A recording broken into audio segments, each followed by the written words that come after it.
భద్రాద్రి కొత్తగూడెం జిల్లా భద్రాచలంలో ఇద్దరు యువకుల మధ్య వివాదం ఒక యువకుడి మృతికి కారణమైంది. భద్రాచలంలోని శిల్పనగర్ కాలనీలో థమ్సప్ ట్రాలీ వాహనంలో వెళ్తున్న యువకుడికి ద్విచక్ర వాహనంపై వెళ్తున్న యువకుడికి మధ్య వివాదం జరిగింది. ఈ నేపథ్యంలో వివాదం అనంతరం ద్విచక్ర వాహనంపై వెళ్తున్న యువకుడు ట్రాలీ వాహనంపై వెళ్తున్న యువకుడిపైకి వెళ్లడంతో అదుపు తప్పి ట్రాలీ ఆటో కింద పడిపోయాడు.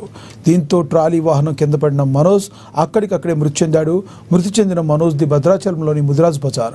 అయితే పాత కక్షల కారణంగానే వివాదం కారణంగానే హత్య చేసినట్లు స్థానికులు అంటున్నారు.